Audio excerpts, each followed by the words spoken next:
2026မှာ Artificial Intelligence လို့ခေါ်တဲ့ AI စက်ရုပ်နည်းပညာတွေကအများကြီးတိုးတက်လာတယ်ပေါ့နော်။နောက်မှာကျွန်တော်တို့လူသားတွေရဲ့အလုပ်တွေနေရာမှာ AI စက်ရုပ်နည်းပညာတွေကိုအစားထိုးလို့ရတယ်ဆိုပေမဲ့ကျွန်တော်တို့ဘာဆရာတွေစံသားဆရာတွေကျွန်တော်တို့စလုံးဆရာတွေရဲ့နေရာမှာတော့ AI စက်ရုပ်တွေကိုကျွန်တော်တို့အစားထိုးလို့မရပါဘူး။ဘာကြောင့်လဲဆိုတာကိုကျွန်တော်မိတ်ဆွေတွေကိုပြပြပေးပါမယ်။ကျွန်တော်တို့လူသားစံသားဆရာတွေရဲ့အားသာချက်ကကြတော့ creative ဖြစ်မှုပါ။ AI က data တွေကိုတွက်ချက်နိုင်တယ်ဆိုပေမဲ့ customer ရဲ့ခေါင်းနေတာမျက်နှာပုံစံစပင်းအထူပါနဲ့ပတ်သက်ပြီးတော့ customer နဲ့ live ဖက်တဲ့ hair style တွေကိုရွေးချယ်ပေးတဲ့အခါမှာကျွန်တော်တို့လူသားစံသားဆရာတွေကိုကျွန်တော်တို့ရှင်းလို့မရပါဘူးစပင်းညက်တယ်ဆိုတာက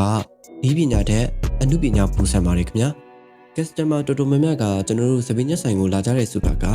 စပင်းညက်ရုံတစ်ခုတည်းအတွက်မဟုတ်ပါဘူးတမာရီရဲ့လူမှုရေးစီးပွားရေးကိုကျွန်တော်တို့စပင်းညက်ဆရာတွေနဲ့ရှင်ဖွင့်ကြတဲ့တူနဲ့တူဖေးမကူညီကြတဲ့ချစ်ခင်ရင်းနှီးမှုကိုပြရတယ်ကျွန်တော်တို့စပင်းညက်ဆိုင်တွေကိုတနည်းအားဖြင့်ပြောမယ်ဆိုရင်စိတ်သားဆိုင်လို့လည်းကျွန်တော်တို့ခေါ်ကြပါတယ် intelligence လို့ခေါ်တဲ့ AI နည်းပညာမှာ customer ရဲ့ပုံမှာရင်းနှီးမှုချစ်ခင်မှုကျင်နာမှုကိုကျွန်တော်တို့လူသားစပင်းညက်ဆရာတွေလောက်ပေးနိုင်မယ်လို့မထင်ပါဘူးခင်ဗျာ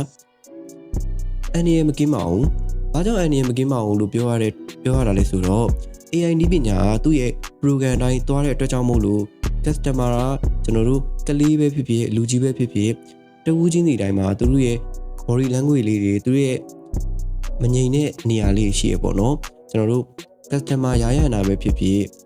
ကျွန်တော်တို့ customer complaint ပဲဖြစ်ဖြစ်အဲ့လို complaint တွေကိုကျွန်တော်တို့ AI နည်းပညာမှာမဖြေရှင်းနိုင်ဘူးလို့ကျွန်တော်ကတော့ထင်မြင်မိပါတယ်ကျွန်တော်တို့တင်နှုံးသားနဲ့ဓာတ်ရိုက်တဲ့အခါမှာ customer ကိုထိခိုက်ရှာနာဖြစ်နိုင်ပါတယ်ဒါကြောင့်မို့လို့ကျွန်တော်တို့ AI နည်းပညာဘလောက်ပဲတိုးတက်လာတကယ်လို့စပင်းညက်တဲ့စက်ရုပ်တွေပေါ်လာတယ်ဆိုရင်တော့မှကျွန်တော်တို့လူသားစပင်းညက်ဆရာကြီးအနေနဲ့အမြဲတမ်းအလုပ်ကိုင်နေရမှာပဲဖြစ်ပါတယ်ခင်ဗျာကိုယ့်အလုပ်လေးကိုတန်ဖိုးထားကြပါခုကြည့်နေတဲ့မိတ်ဆွေရရော AI စက်ရုပ်တွေနဲ့စပင်းညက်ချင်တာကျွန်တော်တို့လူသားစပင်းညက်ဆရာကြီးနဲ့စပင်းညက်ချင်တာဆိုတာကိုကွန်မန့်မှာဝင်ရောက်ဆွေးနွေးသွားလို့ရပါတယ်အားလုံးကျေးဇူးများတင်ပါတယ်ကျွန်တော်ကတော့ဟိန်ပါ